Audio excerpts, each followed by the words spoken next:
Well, hey everyone, this is Chris DiFurio with Keys to the Shop. Welcome to another edition of Shift Break. Today's episode is brought to you by the ground control Cyclops brewer from Voga Coffee. Using their SCA award-winning technology, they can deliver unheard of precision and control over a range of flavors that previously you couldn't even get from your coffee.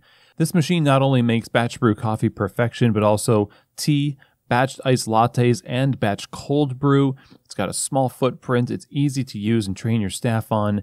To learn more about it, go to groundcontrol.coffee. So if you're wanting quality, precision, versatility, and to provide your guests with a truly next-level coffee experience, then you need to get the Ground Control Cyclops brewer for your cafe. Again, go find out more information at groundcontrol.coffee.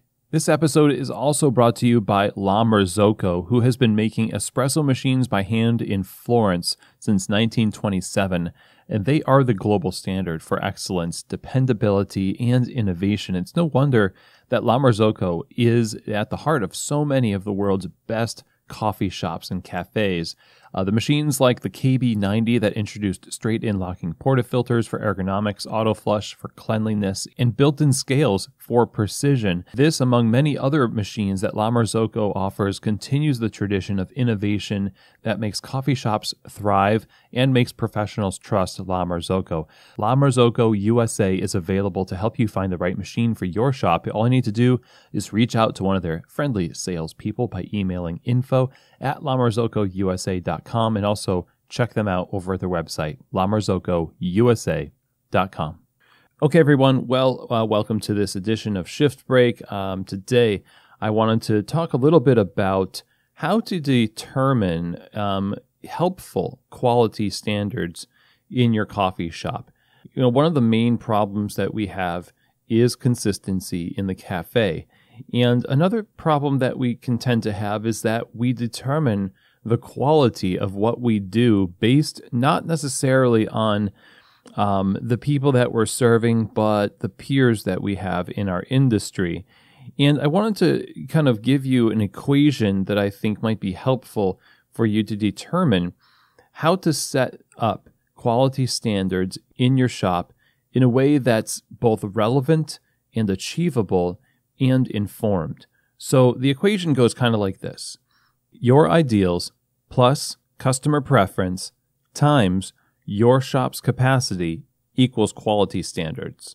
So let's go through that a little bit. Quality standards being derived from the equation of your ideals plus customer preference times capacity.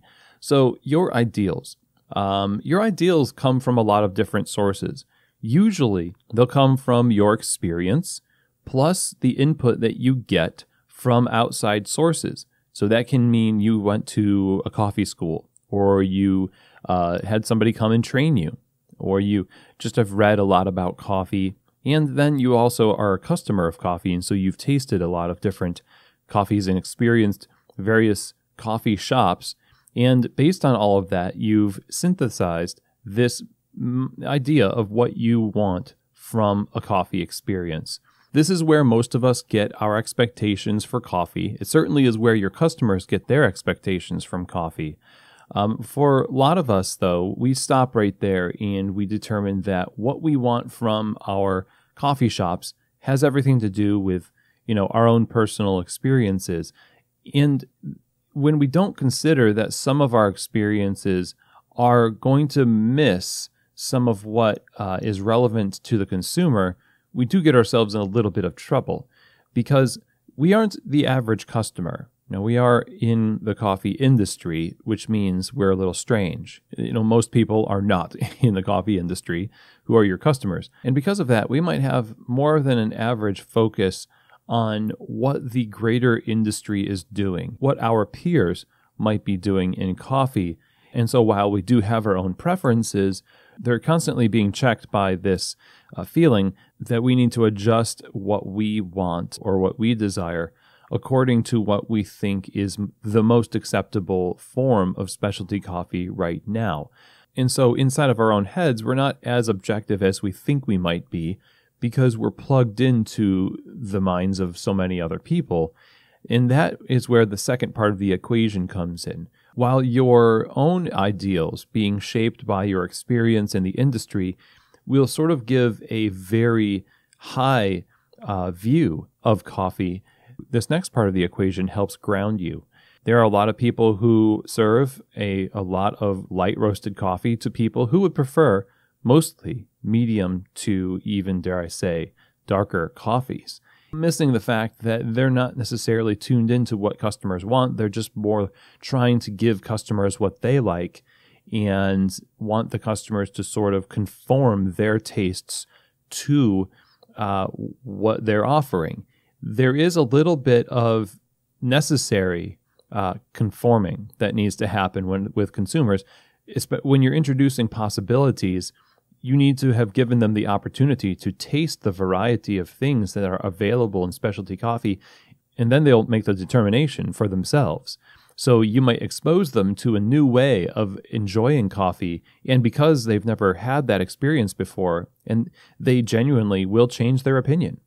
But there's a big difference between that and doggedly just sticking to what you know and want for yourself and projecting that as the only option for the consumer, but you're leaving on the table the possibility of a much more energized consumer base without really finding out for sure if they have some input into what they'd like to experience in a coffee bar, in a coffee drink or roasted coffee. So once you do have some good feedback from consumers in the area about what they're expecting and what they like and what they prefer with flavors and presentations and service experiences and all that fun stuff, now you kind of synthesize those two things. You add them together, your ideals and then the customer's expectations, and you present this plan in a form of a menu. But then there's this other part of the equation that sets up the quality standards, and that's the multiplier. That's what you're able to do. What is the capacity of your store? A smaller store might not be able to fit equipment that would allow for as high volume as a larger store that has the ability to carry larger pieces of equipment. You have to look at the reality of what it is you can do and set up your quality standards accordingly. You already have this goal that is born from your ideals and the customer's preferences, and that's your menu. That's what you want to achieve. Now you have to figure out how you're going to train people to do that, and your expectations of the workflow, your expectations for tolerances on, how much wiggle room do baristas have when it comes to shot parameters? Can you be off by a reasonable margin and still serve that shot? Or are you in a situation where you know that you need to be a little bit more precise about those things? You can afford to be more precise about those things, which means more training, more precise equipment. There is more investment in higher degrees of precision at a certain level. And then that becomes what you describe to baristas in the manual and in the training process for, again, those tolerances that you might have with shots, what's acceptable and what's not acceptable, time frames for making drink orders and multiple drink orders. That is part of your quality standard. And so now you've got a menu, you've got recipes, and you've got standards for executing that quality menu that is born from a process that's not just, I think this would be nice, let's do it. It's more informed than that.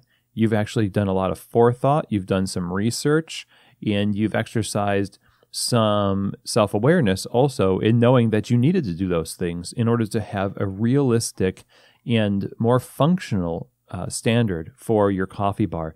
And it's really important that you do this because when you write down how to make a mocha, how to divide the labor in drink building between one station and another, and setting up your whole bar, in fact, it's all based on this menu. It's all based on what your quality standard is going to be.